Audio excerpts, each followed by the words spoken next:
Baik, selamat pagi, siang, sore, dan malam, Bapak Klemen serta teman-teman.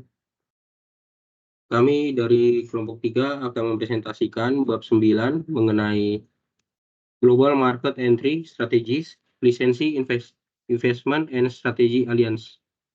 Berikutnya. Oke, anggota kelompok ini terdiri dari Putmana Hafstaki dengan NIM 202080221. Berikutnya ada Brenda Samantha Halim dengan NIM 202180001. Berikutnya ada Fernando Gracio Mistera dengan NIM 202180004. Berikutnya ada Afifah Salma dengan NIM 202180009. Dan yang terakhir ada Jessica Angelica Pang dengan NIM 202180023. Berikutnya. Baik, penjelasan pertama mengenai perizinan atau lisensi. Lisensi adalah pengaturan kontrak di mana suatu perusahaan, yaitu pemberi lisensi, menyediakan aset yang dilindungi secara hukum kepada perusahaan lain, yaitu penerima lisensi, dengan imbalan royalti, biaya lisensi, atau bentuk kompensasi lainnya. Aset yang dilisensikan dapat berupa nama merek, nama perusahaan, paten, rahasia dagang, atau formula produk. Perizinan adalah strategi memasuki pasar global dan memperluas daya tariknya. Hal ini dapat menawarkan pengembalian investasi yang menarik selama masa perjanjian, asalkan klausul kinerja yang diperlukan disertai dalam kontrak. Satu-satunya biaya yang harus dikeluarkan adalah menandatangani perjanjian dan mengawasi pelaksanaannya. Ada dua keuntungan utama yang terkait dengan perizinan sebagai cara memasuki pasar. Pertama, karena penerima lisensi biasanya adalah perusahaan lokal yang akan memproduksi dan memasarkan barang secara lokal atau regional, lisensi memungkinkan perusahaan untuk menghindari tarif, kuota, atau hambatan ekspor serupa. Yang kedua, jika diperlukan, pemegang lisensi diberikan otonomi yang besar dan bebas untuk menyesuaikan barang yang diberi lisensi dengan selera lokal. Berikutnya. Perizinan juga dikaitkan dengan beberapa kelemahan dan biaya peluang. Pertama, perjanjian lisensi menawarkan kendali pasar yang terbatas, karena pemberi lisensi biasanya tidak terlibat dalam program pemasaran penerima lisensi. Potensi keuntungan dari pemasaran mungkin hilang. Kerugian kedua adalah bahwa perjanjian tersebut mungkin berumur pendek jika penerima lisensi mengembangkan pengetahuannya sendiri dan mulai berinovasi dalam bidang produk atau teknologi yang dilisensikan. Dalam skenario terburuk, dari sudut pandang pemberi lisensi, pemegang lisensi khususnya yang bekerja dengan teknologi proses dapat berkembang menjadi pesaing yang kuat di pasar lokal dan pada akhirnya menjadi pemimpin industri. Memang benar, perizinan pada dasarnya memungkinkan suatu perusahaan untuk meminjam, yaitu memanfaatkan dan mengeksploitasi sumber daya perusahaan lain. Ketika pemegang lisensi menerapkan pelajaran yang dapat dari pemberi lisensi demi keuntungannya sendiri, dengan cara ini, perusahaan mungkin mendapat bahwa uang muka yang diperoleh dengan mudah dari pemberi lisensi ternyata merupakan sumber pendapatan yang sangat mahal.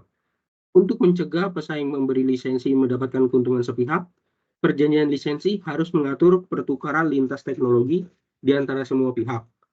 Minimal setiap perusahaan yang berencana untuk tetap menjalankan bisnisnya harus memastikan bahwa perjanjian lisensi mencakup ketentuan untuk pemberi lisensi silang penuh, yaitu penerima lisensi harus membagikan perkembangannya kepada pemberi lisensi.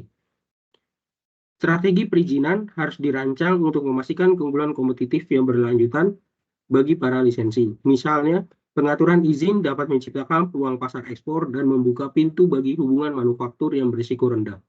Hal ini juga mempercepat penyebaran produk atau teknologi baru. Berikutnya. Perjanjian perizinan khusus. Perusahaan yang menggunakan kontrak manufaktur memberikan spesifikasi teknis kepada subkontraktor atau pabrikan lokal. Subkontraktor kemudian mengawasi produksi. Pengaturan seperti ini menawarkan beberapa keuntungan. Pertama, perusahaan pemberi lisensi dapat berspesialisasi dalam desain dan pemasaran produk, sekaligus mengalihkan tanggung jawab kepemilikan fasilitas manufaktur kepada kontraktor dan subkontraktor. Keuntungan lainnya yang termasuk terbatasnya komitmen sumber daya keuangan dan manajerial serta akses yang cepat ke negara sasaran, terutama ketika target pasar terlalu kecil untuk membenarkan investasi yang besar. Salah satu kelemahannya adalah perusahaan dapat membuka diri terhadap pengawasan dan kritik publik jika pekerja di pabrik kontrak dibayar rendah atau bekerja dalam kondisi yang tidak manusiawi. Berikutnya, waralaba adalah variasi lain dari strategi perizinan. Waralaba adalah kontrak antara perusahaan induk atau pemilik waralaba dan penerima waralaba yang mengizinkan penerima waralaba untuk menjalankan bisnis yang dikembangkan oleh pemberi waralaba dengan imbalan sejumlah biaya dan kepatuhan terhadap kebijakan dan praktik waralaba secara luas. Berikutnya,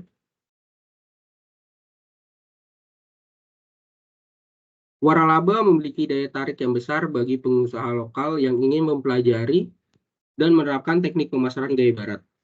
Konsultan waralaba William Lisante menyarankan agar calon pewaralaba menanyakan pertanyaan-pertanyaan berikut sebelum melakukan ekspansi ke luar negeri. Yang pertama, akankah konsumen lokal membeli produk Anda? Kedua, seberapa sulitkah persaingan lokal? Ketiga, apakah pemerintah menghormati hak merek dan pemilik waralaba? Yang berikutnya, apakah keuntungan Anda bisa dipulangkan dengan mudah? Berikutnya, bisakah Anda membeli semua perlengkapan yang Anda butuhkan secara lokal? Berikut, apakah ruang komersial tersedia dan harga sewanya terjangkau? Terakhir, apakah mitra lokal Anda secara finansial dan memahami dasar-dasar waralaba? Dengan mengatasi permasalahan ini, pewaralaba dapat memperoleh pemahaman yang lebih realistis mengenai peluang global. Berikutnya presentasi akan dilanjutkan oleh teman saya. Terima kasih.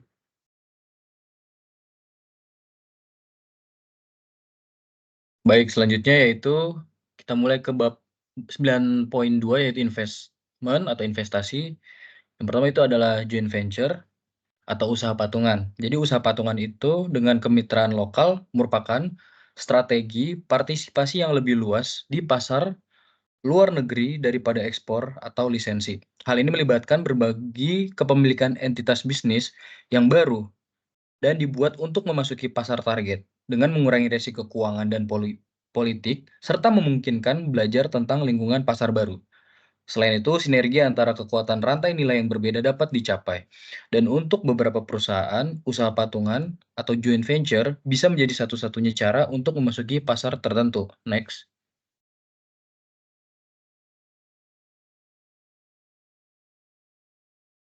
Selanjutnya yaitu investasi melalui bagian ekuitas atau kepemilikan penuh.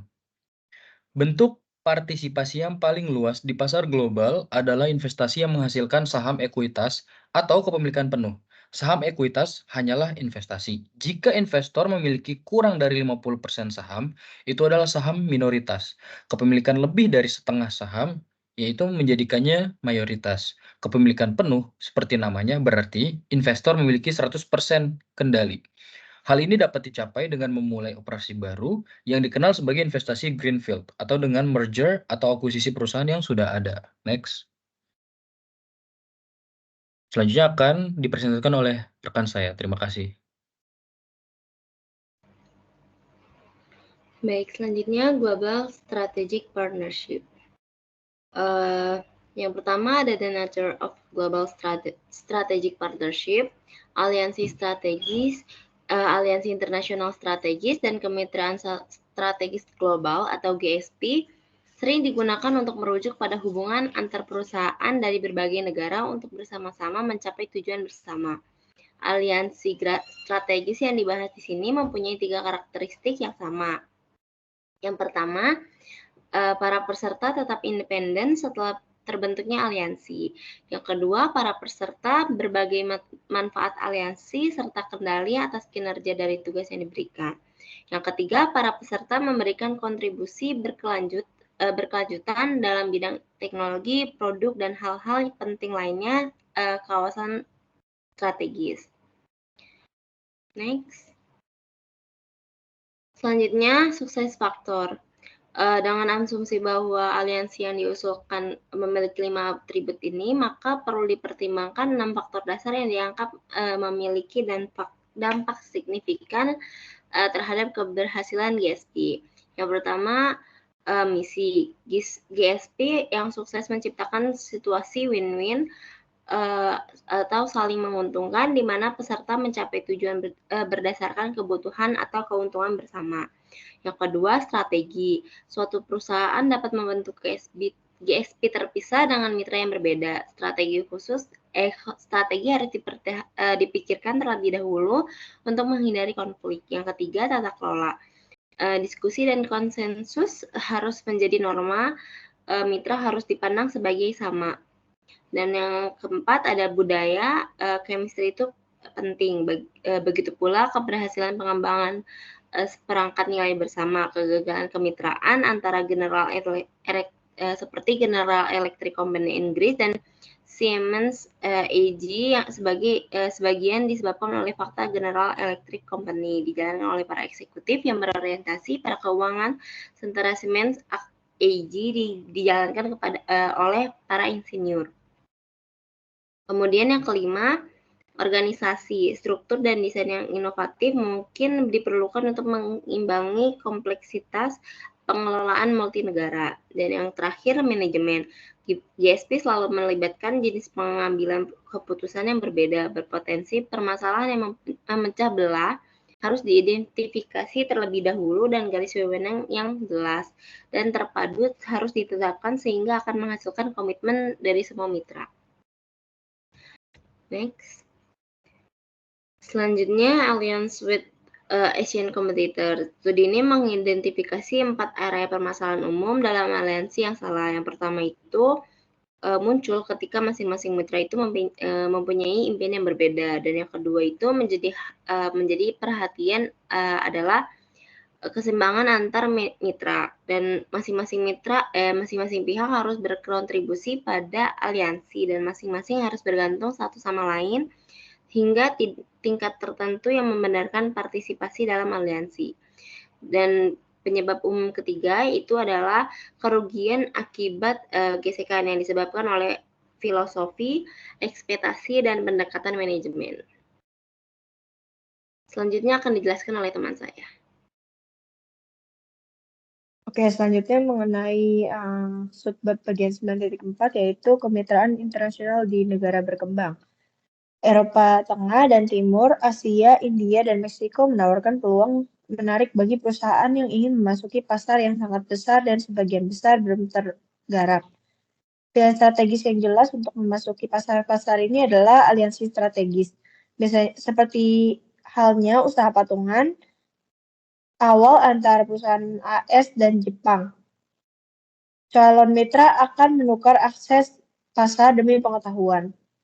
Usaha patungan dalam perekonomian transisi di Eropa Tengah dan Timur dapat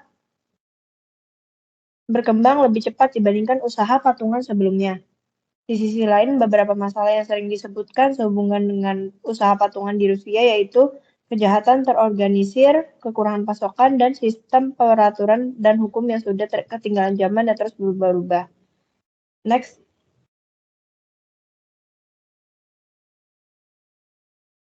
Oke, selanjutnya akan dijelaskan oleh rekan saya. Selanjutnya ada strategi kooperasi di Asia. Strategi kooperasi di Jepang, Keiretsu. Keiretsu Jepang mewakili kategori khusus dari strategi kerjasama. Keiretsu adalah aliansi antar bisnis atau kelompok perusahaan yang menurut seorang pengamat menyerupai klan yang saling bertarung.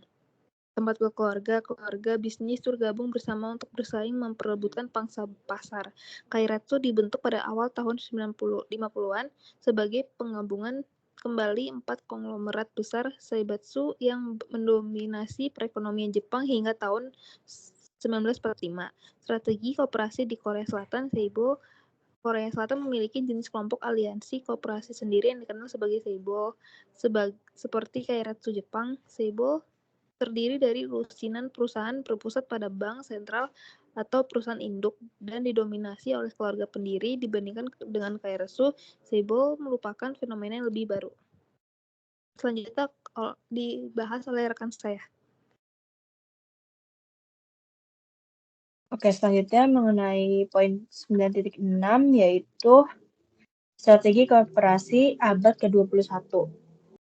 Relationship Entryship adalah tahap lain yang memungkinkan dalam evolusi aliansi strategis. Dalam perusahaan hubungan, pengelompokan perusahaan-perusahaan dalam industri dan negara yang berbeda disatukan oleh tujuan-tujuan yang sama yang mendorong mereka untuk bertindak sebagai satu perusahaan. Nah, jadi di di tabel 9.6 ini yaitu mengenai strategi perluasan pasar, yang dimana pasar sendiri itu memiliki dua jenis, yaitu konsentrasi dan diversifikasi. Untuk negara konsentrasi, konsentrasinya itu fokus dan sempit, diversifikasi itu fokus negara. Untuk diversifikasi, konsentrasinya adalah diversifikasi negara dan diversifikasinya adalah global. Lalu boleh di next. Oke, selanjutnya mengenai subbab yang terakhir yaitu 9.7. Nah, jadi 9.7 ini mengenai strategi perluasan pasar. Perusahaan harus memutuskan apakah akan melakukan ekspansi dengan mencari pasar baru di negara tempat mereka beroperasi atau alternatifnya dengan mencari pasar negara baru untuk segmen pasar yang sudah teridentifikasi dan dilayani. Kombinasi dua dimensi ini menghasilkan 4 strategi perluasan pasar pilihan. Nah, strategi yang pertama itu konsentrasi negara dan pasar melibatkan penargetan sejumlah segmen di pelanggan di beberapa negara. Lalu strategi yang kedua itu konsentrasi negara dan diversifikasi pasar. Sebuah perusahaan melayani banyak pasar di beberapa negara. Strategi ini telah diterapkan oleh banyak perusahaan di Eropa yang berada di Eropa dan mencari pertumbuhan dengan ekspansi ke pasar baru. Lalu yang ketiga itu strategi yang ketiga itu diversifikasi negara dan konsentrasi pasar. Boleh di next.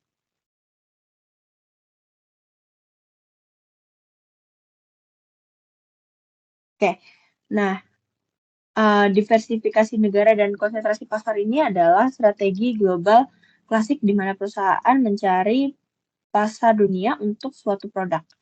Lalu strategi yang keempat, yaitu yang terakhir itu mengenai diversifikasi negara dan pasar, adalah strategi korporat dari perusahaan multibisnis global seperti Panasonic Corporation contohnya itu. Oke, boleh di next.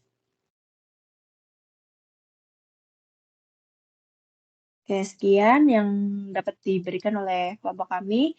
Terima kasih atas perhatiannya.